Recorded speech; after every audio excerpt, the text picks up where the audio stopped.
the best academy. Good evening everyone. Welcome to Harish Academy. Today we will discuss November 17th current affairs in detail. ఇవాళ మన first topic international రిలేషన్స్లో భాగంగా India America మధ్య కుదిరిన ఒక important agreement.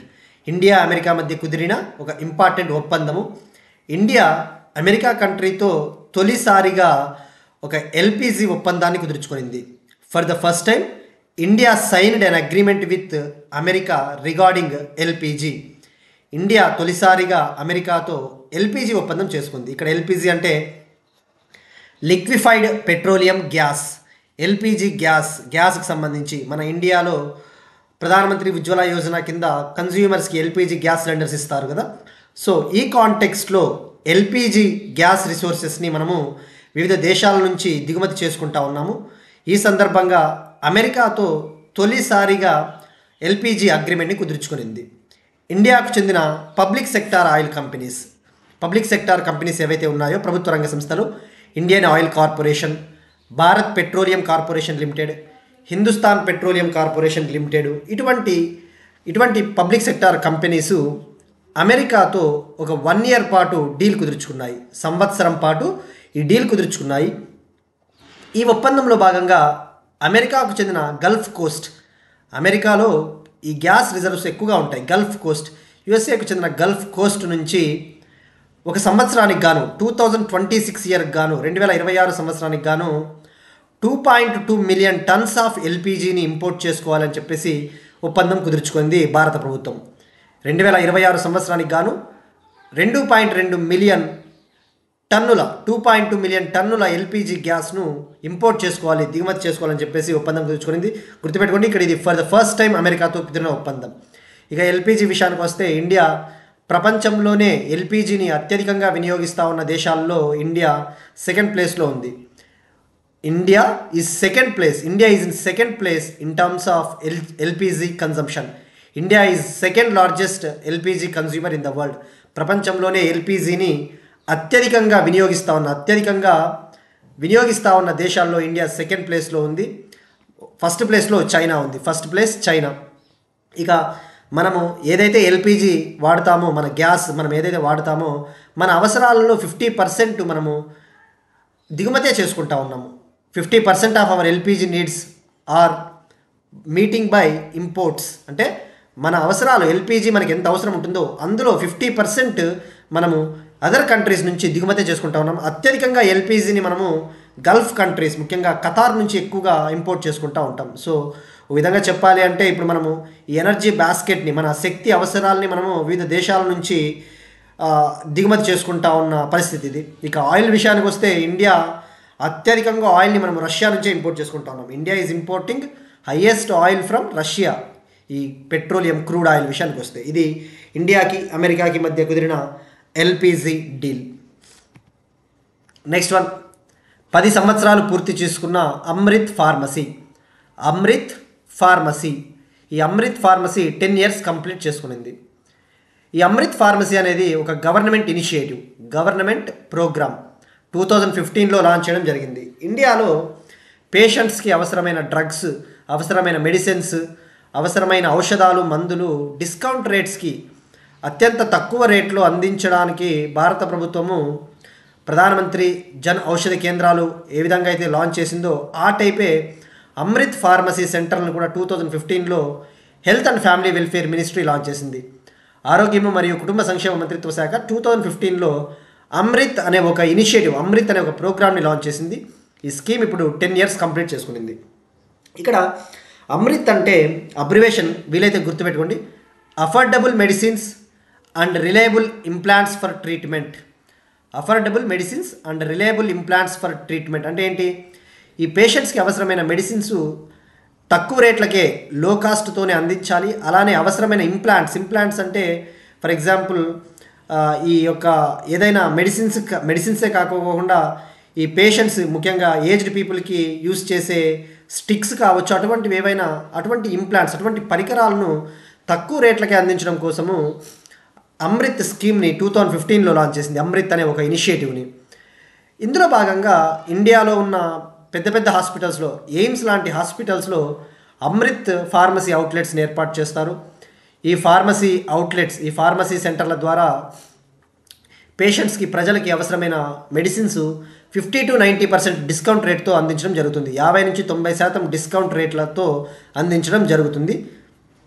ఇక ఈ సందర్భంగా union health minister JP Nadda గారు 10 ఇయర్స్ కంప్లీట్ చేసుకున్న సందర్భంగా ఇండియాలో మరో 10 అమృత్ ఫార్మసీ అవుట్లెట్స్ను కూడా ప్రారంభించారు. ఈ సందర్భంగా మరో 10 అమృత్ ఫార్మసీ అవుట్లెట్లను కూడా ప్రారంభించారు. దీన్ని ఎక్స్పాండ్ చేయాలని చెప్పేసి గవర్నమెంట్ ఆఫ్ ఇండియా ప్లాన్ చేస్తూ ఉంది. ఇక ఈ స్కీమ్ని ఎవరు అమలు పరుస్తారో మనకి ఎగ్జామ్ పాయింట్ ఆఫ్ వ్యూ తెలుసుకోవాలి. ఈ ఇనిషియేటివ్ని ఇంప్లిమెంట్ చేసేది ఒక సెంట్రల్ పబ్లిక్ సెక్టార్ కంపెనీ. ఈ హెల్త్ మినిస్ట్రీ, ఆరోగ్య మంత్రిత్వ శాఖ కింద ఉండే ఒక ప్రభుత్వ రంగ company, public sector company, central company HLL life care limited. గుర్తుపెట్టుకోండి, హెచ్ఎల్ఎల్ లైఫ్ కేర్ లిమిటెడ్ ఈ ఇనిషియేటివ్ని అమలు చేస్తుంది. ఇక ఈ సందర్భంగా జేపీ నడ్డా గారు మాట్లాడుతూ, ఇండియాలో ఉన్న ప్రతి మెడికల్ కాలేజు, అది పబ్లిక్ మెడికల్ కాలేజ్ కావచ్చు, ప్రైవేట్ మెడికల్ కావచ్చు, అలానే డిస్ట్రిక్ట్ హాస్పిటల్స్, ప్రతి జిల్లా ఆసుపత్రుల్లో కూడా కనీసం ఒక అమృత్ ఫార్మసీ అవుట్లెట్ను ఏర్పాటు చేయాలి అని చెప్పేసి టార్గెట్గా పెట్టుకోవడం జరిగింది. సో ఇది Amrit initiative, health ministry. Next one, operation track down. Haryana government, Haryana police department హర్యానాలో ఉన్న క్రిమినల్స్ని పట్టుకోవడం కోసము, ఈ నేరగాళ్లను, క్రిమినల్స్ని పట్టుకోవడం కోసము ఆపరేషన్ ట్రాక్ డౌన్ని లాంచ్ చేసింది. ఇందులో భాగంగా ఫస్ట్ రోజే 257 క్రిమినల్స్ని అరెస్ట్ చేయడం జరిగింది. ఈ ఆపరేషన్ని హర్యానా డీజీపీ ఓపీ సింగ్ గారి లీడర్షిప్లో లాంచ్ చేయడం జరిగింది. డైరెక్ట్గా ఇది fact oriented operation track down Haryana. Next one, defence సెక్టార్కి సంబంధించిన ఒక ఇంపార్టెంట్ టాపిక్, జిఎస్ఎల్ యుద్ధ నౌక నిర్మాణ యూనిట్. గోవా షిప్ యార్డ్ లిమిటెడ్ ఆంధ్రప్రదేశ్లోని మచిలీపట్నం వద్ద ఒక వార్షిప్ బిల్డింగ్ యూనిట్ని కన్స్ట్రక్ట్ చేయాలి. ఆంధ్రప్రదేశ్లోని మచిలీపట్నం వద్ద ఒక వార్షిప్ బిల్డింగ్ యూనిట్ని నిర్మించాలని చెప్పేసి ప్లాన్ చేస్తూ ఉంది. ఇక్కడ వార్షిప్ బిల్డింగ్ యూనిట్ అంటే యుద్ధ నౌక నిర్మాణ యూనిట్. ఇక ముఖ్యంగా మనం చూస్తూ ఉంటాం, ఎక్కువగా ఈ ఆఫ్ షోర్ ప్యాట్రల్ వెజల్స్, యుద్ధ నౌకలు ఎక్కువగా యూజ్ చేస్తూ ఉంటాం ఈ వార్స్ వచ్చినప్పుడు. సో ఇటీవల విశాఖపట్నంలో 2 రోజుల పాటు జరిగిన 30వ CII పార్ట్నర్షిప్ సమ్మిట్లో 30th CII confederation of Indian industry భాగస్వామ్య సదస్సులో గోవా షిప్ యార్డ్ లిమిటెడ్, ఇది ఒక ప్రభుత్వ రంగ సంస్థ, పబ్లిక్ సెక్టార్ కంపెనీ. ఈ Goa shipyard limited main objective ఏంటంటే, ఇండియన్ గవర్నమెంట్కి, ముఖ్యంగా భారత డిఫెన్స్కి అవసరమైన యుద్ధ నౌకలు అందిస్తూ ఉంటుంది. సో ఇప్పుడు అటువంటి ప్లాంట్ని ఆంధ్రప్రదేశ్లోని మచిలీపట్నంలో ఏర్పాటు చేయాలని చెప్పేసి ఆంధ్రప్రదేశ్కు చెందిన మ్యారిటైమ్ బోర్డుతో MOU ఒప్పందం కుదుర్చుకునింది. ఈ సందర్భంగా Goa shipyard limited AP maritime బోర్డుతో అగ్రిమెంట్ కుదుర్చుకునింది. So this is about warship building unit at Machilipatnam by Goa shipyard limited. Next one, again another important topic, critical మినరల్స్కి సంబంధించి టంగ్స్టన్ అన్వేషణ. ఇండియాలో టంగ్స్టన్ అన్వేషణకు సంబంధించి టంగ్స్టన్ ఎక్స్ప్లోర్ చేయాలి.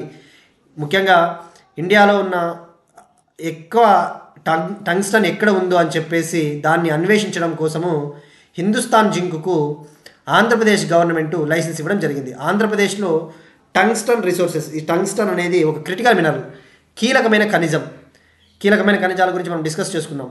ఈ కీలకమైన ఖనిజాలు, క్రిటికల్ మినరల్స్లో రేర్ ఎర్త్ ఎలిమెంట్స్ కూడా వస్తాయి. ఈ రేర్ ఎర్త్ ఎలిమెంట్స్లో 17 ఎలిమెంట్స్ ఉంటాయి. 15 ల్యాంథనైడ్స్ మరియు మరో 2 ఎలిమెంట్స్ స్కాండియం, ఇట్రియం. సో ఇటువంటి రేర్ ఎర్త్ ఎలిమెంట్స్ కావచ్చు, క్రిటికల్ మినరల్స్లో ఈ క్రిటికల్ మినరల్స్లో రేర్ ఎర్త్ ఎలిమెంట్స్ కూడా భాగమే. సో ఇటువంటి టంగ్స్టన్, ఈ కీలకమైన ఖనిజాన్ని ఆంధ్రప్రదేశ్లో ఎక్స్ప్లోర్ చేయాలి, ఎక్కడ ఉందో గుర్తించి దాన్ని అన్వేషించి దాన్ని ప్రొడ్యూస్ చేసేందుకు, దాన్ని ఉత్పత్తి చేసేందుకు, తవ్వకాలు చేపట్టేందుకు ఆంధ్రప్రదేశ్ గవర్నమెంట్ నుంచి హిందుస్థాన్ జింక్ కంపెనీకి లైసెన్స్ లభించింది. సో ఇక టంగ్స్టన్ విషయానికి వస్తే, ఈ టంగ్స్టన్ని ఎక్కువగా defence industry, aerospace industry, high technology manufacturing, తయారీ రంగంలో ఎక్కువగా యూజ్ చేస్తూ ఉంటారు. సో ఇక్కడ గుర్తుపెట్టుకోవాల్సింది, హిందుస్థాన్ జింక్ అనేది ఇది వేదాంత గ్రూప్కి చెందిన ఒక కంపెనీ. సో ఆంధ్రప్రదేశ్లో టంగ్స్టన్ రిసోర్సెస్ని అన్వేషించి తవ్వకాలు చేపట్టేందుకు, డిస్కవరీ చేసి ఎక్స్ప్లోర్ చేసేందుకు ఏపీ గవర్నమెంట్ లైసెన్స్ ఇవ్వడం జరిగింది. Next one, Belem health action plan. Belem health action plan, Belem ఆరోగ్య కార్యాచరణ ప్రణాళిక. మనం ప్రీవియస్ క్లాస్లో డిస్కస్ చేసుకున్నాం. బ్రెజిల్లోని బెలెం సిటీలో COP30 సదస్సు ప్రారంభమైంది. Conference of parties, United Nations framework convention on climate change, UNFCCCకి ఎవ్రీ ఇయర్ COP సదస్సులు జరుగుతాయి. అంటే ఈ COP సదస్సులో భాగంగా వివిధ దేశాలు అటెండ్ అవుతాయి. పర్యావరణ విషయాలపైన చర్చించడం కోసము, ఎన్విరాన్మెంటల్ ఇష్యూస్, డిజాస్టర్ మేనేజ్మెంట్, ఇటువంటి అంశాలపైన చర్చించేందుకు, డిస్కస్ చేసేందుకు ఎవ్రీ ఇయర్ UNFCCకి సంబంధించి కాన్ఫరెన్స్ జరుగుతుంది. ఈ సంవత్సరము నవంబర్ 10న ప్రారంభమైంది. నవంబర్ 10 నుంచి నవంబర్ 21 వరకు బ్రెజిల్లోని బెలెం సిటీలో COP30 సదస్సు స్టార్ట్ అయింది. ఈ కాంటెక్స్ట్లో బెలెం హెల్త్ యాక్షన్ ప్లాన్ని రిలీజ్ చేశారు. అక్కడ బెలెం ఆరోగ్య కార్యాచరణ ప్రణాళిక. మరి ఇక్కడ మనం ఎగ్జామ్ పాయింట్ తెలుసుకోవాల్సింది ఏంటిది, ఇది బెలెం ఆరోగ్య కార్యాచరణ ప్రణాళిక ఏంటి? మనం చూస్తూ ఉంటే ఇటీవల వేరియస్ రిపోర్ట్స్ వస్తూ ఉన్నాయి. మనం ఒకటి డిస్కస్ చేసుకున్నాం, climate risk index 2026. Climate risk index 2026. ఆ క్లైమేట్ రిస్క్ ఇండెక్స్ 2026 ప్రకారము ఈ క్లైమేట్ చేంజ్ వల్ల వివిధ దేశాలు చాలా నష్టపోతూ ఉన్నాయి, ఇంపాక్ట్కి గురవుతూ ఉన్నాయి. ముఖ్యంగా హీట్ వేవ్స్, ఇటువంటి ఈ వేడిగాలులు, ఇటువంటి వాటి వల్ల ప్రజల ఆరోగ్యాలు దెబ్బతింటూ ఉన్నాయి, చాలామంది ప్రజలు మరణిస్తూ ఉన్నారు అని చెప్పేసి ఇటువంటి రిపోర్ట్స్ చెప్తా ఉన్నాయి. సో ఈ కాంటెక్స్ట్లో మరి ఈ క్లైమేట్ చేంజ్ని ఎదుర్కోవాలి, క్లైమేట్ చేంజ్ వల్ల హెల్త్ అనేది దెబ్బతినకుండా ఉండాలి అంటే ఈ క్లైమేట్ చేంజ్ని కంట్రోల్ చేయాలి, అట్ ద సేమ్ టైం హెల్త్ని ప్రొటెక్ట్ చేయాలి. ఈ ప్రజల ఆరోగ్యాన్ని సంరక్షించడం కోసము ఒక సపరేట్ యాక్షన్ ప్లాన్, కార్యాచరణ ప్రణాళిక అవసరమని చెప్పేసి ప్రపంచవ్యాప్తంగా ఉన్న హెల్త్ లీడర్స్, ఈ ఆరోగ్య ప్రతినిధులు, ముఖ్యంగా ఫిలాంథ్రోపిస్ట్స్ అంటే లైక్ దాతృత్వ స్వభావం కలిగిన వాళ్ళు, ప్రజల అవసరాల కోసం ఉదారంగా డబ్బులు ఇచ్చేవాళ్ళు, ఇటువంటి ఫిలాంథ్రోపిస్టు, గ్లోబల్ హెల్త్ లీడర్సు ఈ బెలెం హెల్త్ యాక్షన్ ప్లాన్, బెలెం ఆరోగ్య కార్యాచరణ ప్రణాళికను రిలీజ్ చేశారు, లాంచ్ చేశారు. ఇది ఏం చేస్తుంది అంటే ఈ యాక్షన్ ప్లాన్ కోసము సుమారుగా $300 మిలియన్ ఫండ్గా కేటాయించారు. $300 మిలియన్ నిధిని ఏర్పాటు చేశారు ఈ యాక్షన్ ప్లాన్లో భాగంగా. ఈ బెలెం యాక్షన్ ప్లాన్ని లాంచ్ చేసింది 35కు పైగా ఫిలాంథ్రోపిక్ ఆర్గనైజేషన్స్, 35కు పైగా ఈ NGOలు, ఇటువంటి ఆర్గనైజేషన్స్ ఉంటాయి కదా. ఉదాహరణకు గేట్స్ ఫౌండేషను, బ్లూంబర్గ్ ఆర్గనైజేషను, అలానే రాక్ ఫెల్లర్ ఫౌండేషను, ఐకియా ఫౌండేషన్, ఇటువంటి స్వచ్ఛంద సంస్థలు కావచ్చు, ఇటువంటి ఫిలాంథ్రోపిక్ ఆర్గనైజేషన్స్ లాంచ్ చేయడం జరిగింది. గుర్తుపెట్టుకోండి, 35కు పైగా ఫిలాంథ్రోపిక్ ఆర్గనైజేషన్స్ దీన్ని లాంచ్ చేసింది. దీని ముఖ్య ఉద్దేశం క్లైమేట్ చేంజ్ని కంట్రోల్ చేస్తూ హెల్త్ని ప్రొటెక్ట్ చేయాలి. దీనికోసం ఈ ఆర్గనైజేషన్స్ $300 మిలియన్ ఫండ్గా కేటాయించడం జరిగింది. So this is about Belem health action plan. Once COP సమ్మిట్, ఈ COP30 సదస్సు మనకి నవంబర్ 21తో ముగిసిన తర్వాత కంప్లీట్గా ఇంకొకసారి మన కరెంట్ అఫైర్స్ క్లాస్లో వీలైతే ఒక స్పెషల్ వీడియో మనం చేసుకుందాం దీనికి సంబంధించి important highlights. For the time being మనకి Belem health action plan is sufficient. Next one, అంతరిక్ష రంగానికి 1000 కోట్ల వెంచర్ క్యాపిటల్ ఫండ్. అంతరిక్ష రంగం కోసము 1000 కోట్ల వెంచర్ క్యాపిటల్ ఫండ్ని ఇన్స్పేస్ మరియు సిడ్బీ ఏర్పాటు చేశాయి. ఇన్స్పేస్ మరియు సిడ్బీ, ఇక్కడ ఇన్స్పేస్ అంటే Indian national space promotion and authorisation centre, ఇక్కడ సిడ్బీ అంటే small industries development bank of India. SIDBI ఒక అభివృద్ధి బ్యాంకు, డెవలప్మెంట్ బ్యాంకు. ఈ ఇన్స్పేస్ మరియు సిడ్బీ ఈ స్పేస్ సెక్టార్లో ప్రైవేట్ సెక్టార్ని పెంపొందించాలి, భారతదేశ అంతరిక్ష రంగంలో ప్రైవేటు రంగ పాత్రను పెంపొందించాలి, ఇండియన్ స్పేస్ ఇండస్ట్రీలో ప్రైవేట్ సెక్టార్ రోల్ని ఇంక్రీజ్ చేయాలి, పెంచాలి అని చెప్పేసి 1000 crore-తో 1000 కోట్లతో ఒక వెంచర్ క్యాపిటల్ ఫండ్ని ఏర్పాటు చేశాయి. ఇక్కడ వెంచర్ అంటే మనకి ఎకానమీలో జనరల్ మీనింగ్ వెంచర్ అంటే ఒక కంపెనీ, మనకి ఎకానమీలో ఏంజల్ ఇన్వెస్ట్మెంట్స్, వెంచర్ క్యాపిటల్ అనే ఒక టాపిక్ ఉంటుంది ఎకానమీలో. వెంచర్ ఇన్వెస్ట్మెంట్స్, వెంచర్ క్యాపిటల్ అంటే ఈ లాంగ్ టర్మ్ ఫినాన్స్, ముఖ్యంగా స్టార్టప్స్, కంపెనీల అభివృద్ధి కోసం, స్టార్టప్స్ని డెవలప్ చేయడం కోసము ఓ లాంగ్ టర్మ్ ఫినాన్స్ జారీ చేస్తాయి బ్యాంకులు. అంటే దీర్ఘకాలిక ప్రణాళికలో భాగంగా ఆర్థిక అవసరాలు తీర్చడం కోసం లోన్స్ ఇస్తూ ఉంటాయి. సో ఇప్పుడు సిడ్బీ, ఇన్స్పేస్ కలిసి 1000 crore వెంచర్ క్యాపిటల్ ఫండ్ని లాంచ్ చేశాయి. ఇక్కడ ఫస్ట్ మనం తెలుసుకోవాల్సింది ఇన్స్పేస్ గురించి తెలుసుకోవాలి. ఎందుకు ఇన్స్పేస్ సిడ్బీతో ఒప్పందం కుదుర్చుకునింది అంటే ఇక్కడ ఇన్స్పేస్ అనేది Indian national space promotion and authorisation centre. ఇది 2020లో ఏర్పాటైంది. ఇన్స్పేస్ 2020. ఇది డిపార్ట్మెంట్ ఆఫ్ స్పేస్ కింద ఏర్పాటైంది. డిపార్ట్మెంట్ ఆఫ్ స్పేస్ ఎవరి కింద ఉంటుంది? డైరెక్ట్గా ప్రైమ్ మినిస్టర్ కింద ఉంటుంది. డిపార్ట్మెంట్ ఆఫ్ స్పేస్ని ఎవరు హ్యాండిల్ చేస్తారు, ఎవరు నిర్వహిస్తారు అంటే ప్రైమ్ మినిస్టర్. ఆ డిపార్ట్మెంట్ ఆఫ్ స్పేస్ కింద ఇది ఏర్పాటైంది 2020లో. దీని మెయిన్ ఆబ్జెక్టివ్, దీని ముఖ్య లక్ష్యము ఇందాక చెప్పినట్టు భారతదేశ అంతరిక్ష రంగంలో ఇండియన్ స్పేస్ సెక్టార్లో ప్రైవేట్ సెక్టార్ రోల్ని ఇంక్రీజ్ చేయాలి. ఈ ప్రైవేట్ రంగ పాత్రను పెంపొందించడమే దీని ముఖ్య లక్ష్యం. ఇన్స్పేస్ హెడ్ క్వార్టర్స్ గుర్తుపెట్టుకోండి, Ahmedabad. IN-SPACe head quarters Ahmedabad, Gujarat.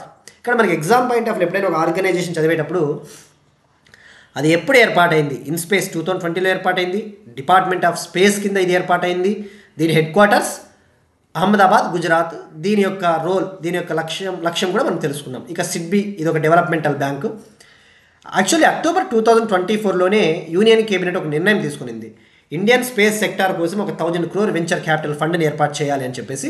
ఇప్పుడు ఆ వెంచర్ క్యాపిటల్ ఫండ్ని ఏర్పాటు చేసింది సిడ్బీ. అంటే ఇది సిడ్బీ చేత నిర్వహించబడే ఒక fund. This is about Indian space industry.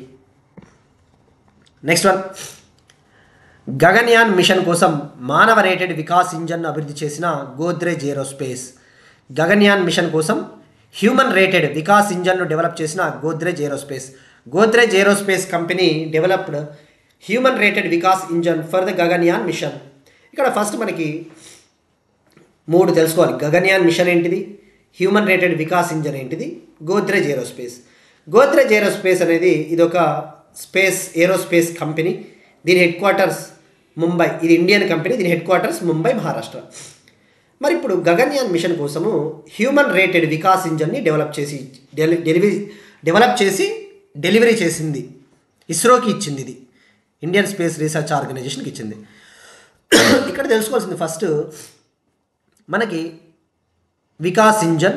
First దానికంటే ముందు గగన్యాన్ మిషన్ గురించి తెలుసుకోవాలి. ఇవాళ పేపర్ అబ్జర్వ్ చేస్తే ఇస్రో చైర్మన్ వి నారాయణన్ గారు ఒక మాట చెప్పారు. 2025-26 ఫినాన్షియల్ ఇయర్లో 2025-26 ఆర్థిక సంవత్సరంలో ఇస్రో 7 మిషన్స్ని లాంచ్ చేయబోతా ఉంది. 7 స్పేస్ మిషన్స్ని లాంచ్ చేయబోతా ఉన్నాము. ముఖ్యంగా గగన్యాన్ మిషన్ని 2027లో లాంచ్ చేయబోతామని చెప్పేసి ప్రకటించారు. గగన్యాన్ మిషను ఇది భారతదేశపు తొలి మానవ సహిత యాత్ర mission. India's first human space flight mission. అంటే ఏంటి తొలి మానవ సహిత యాత్ర అంటే ఏంటి?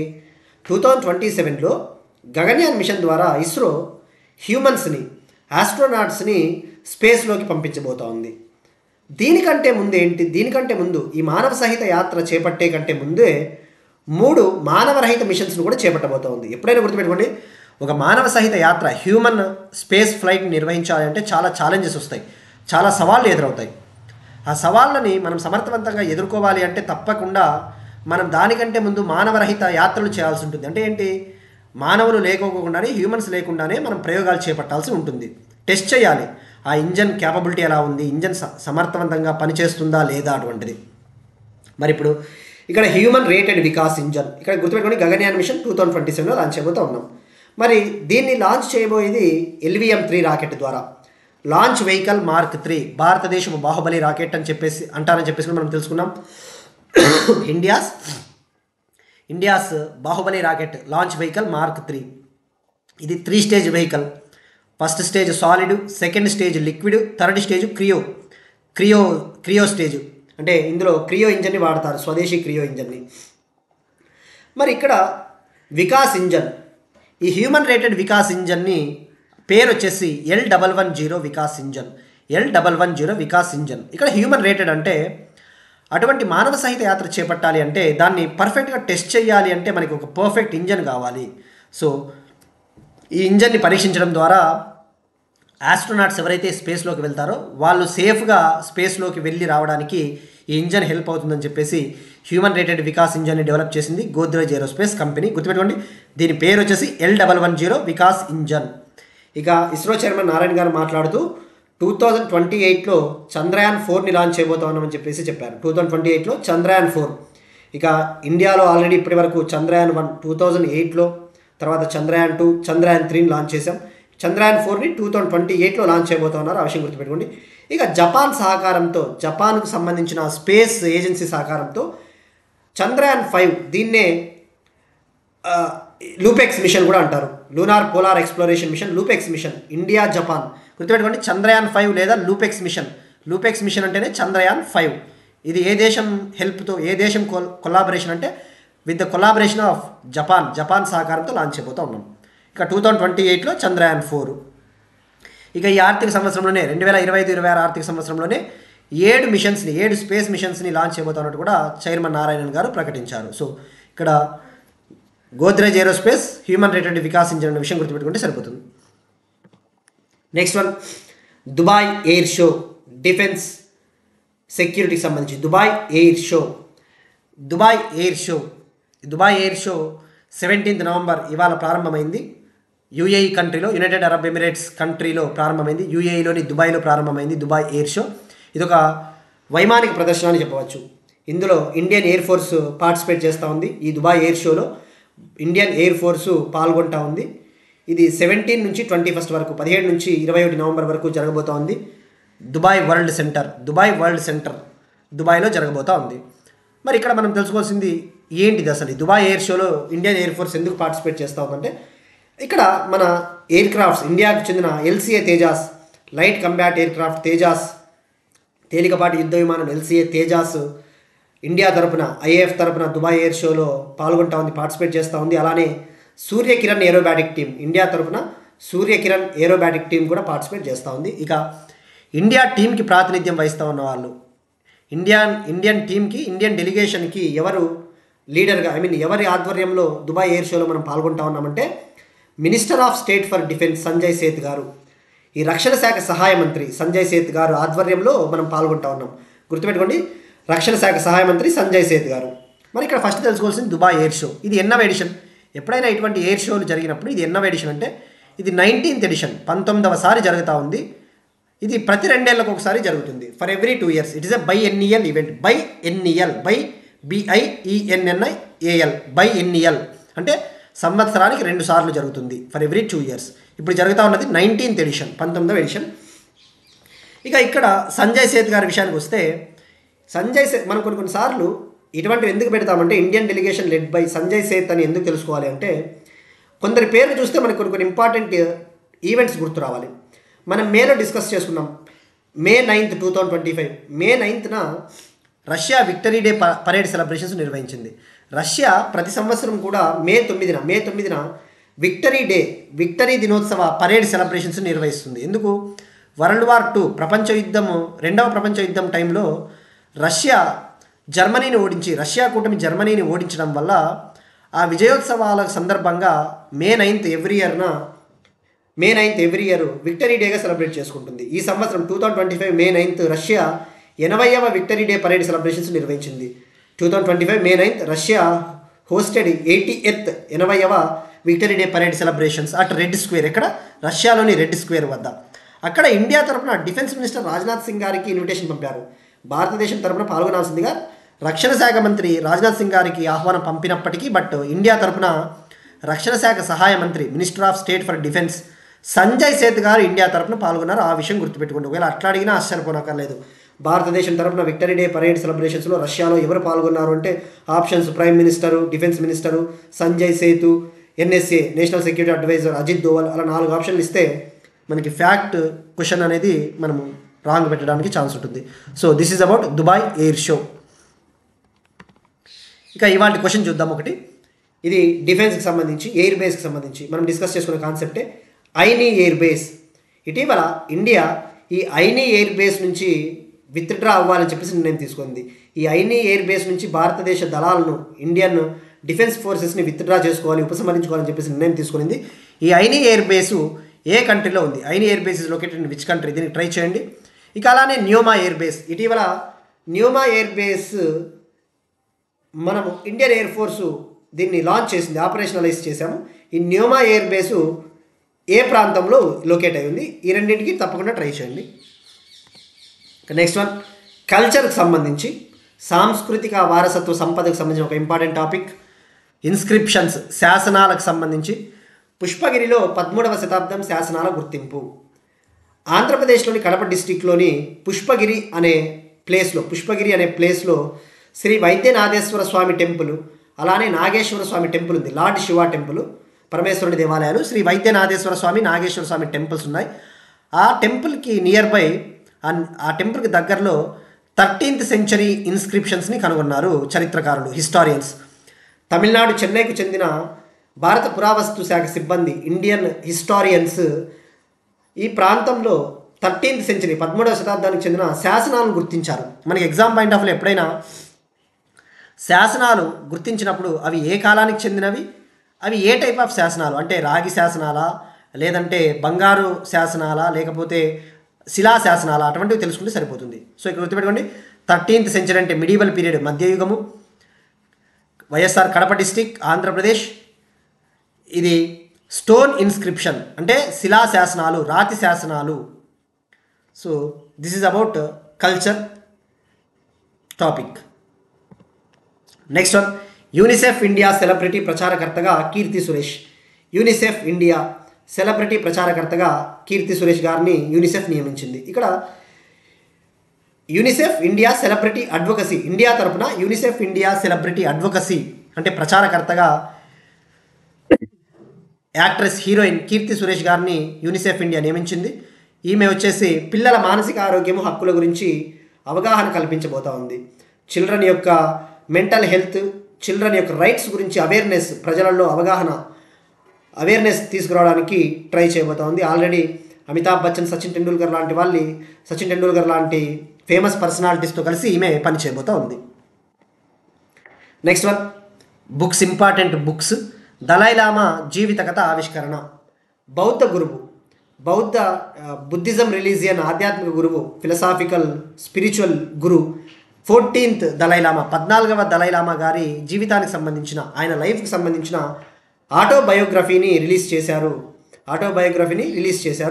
న్యూఢిల్లీలో రిలీజ్ చేశారు.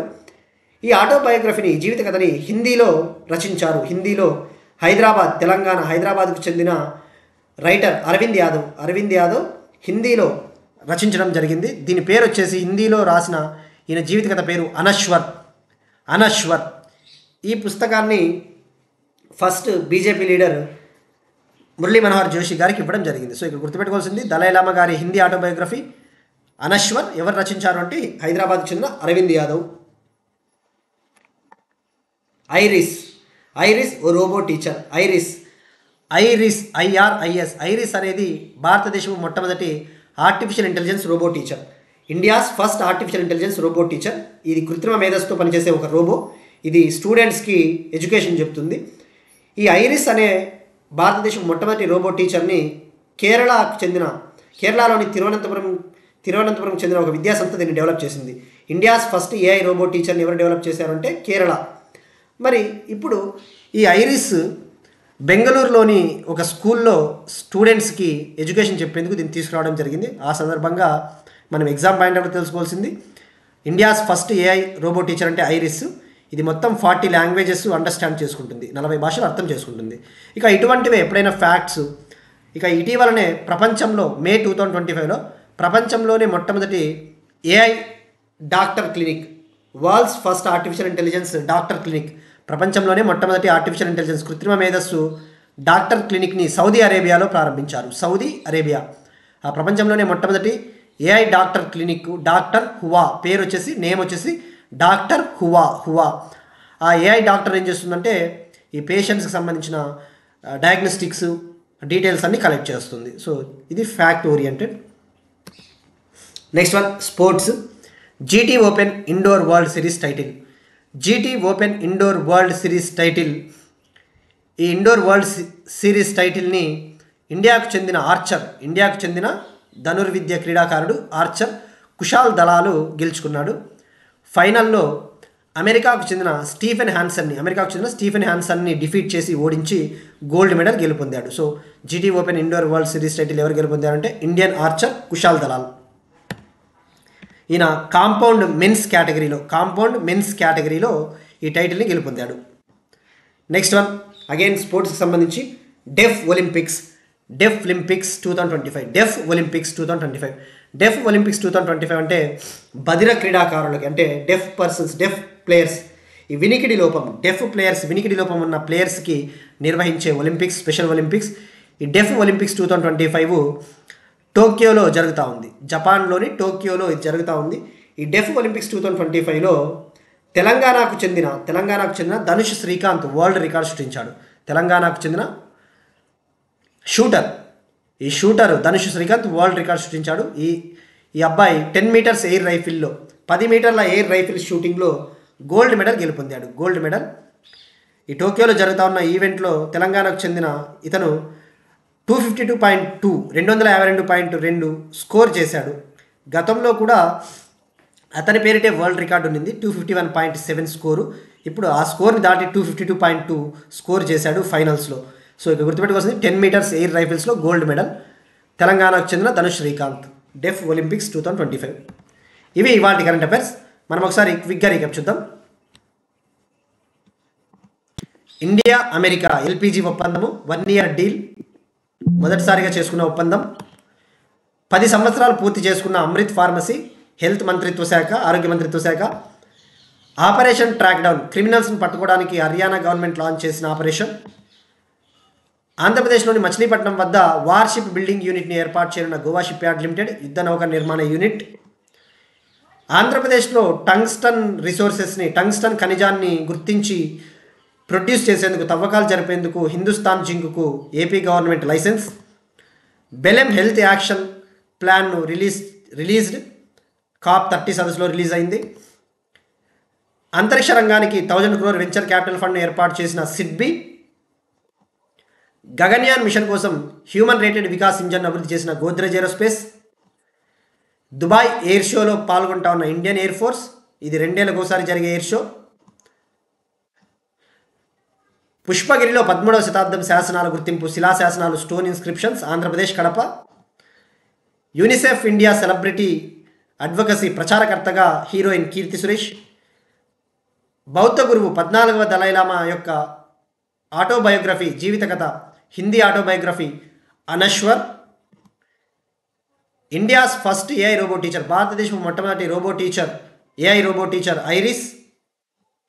GT open indoor world series టైటిల్ను గెలుపొందిన Indian archer Kushal Dalal. Deaf Olympics 2025 10 metres air రైఫిల్లో గోల్డ్ మెడల్ సాధించి వరల్డ్ రికార్డు సృష్టించిన తెలంగాణకు చెందిన shooter Dhanush Srikanth. That's it. These are today's current affairs. We'll meet you next time and thank you everyone.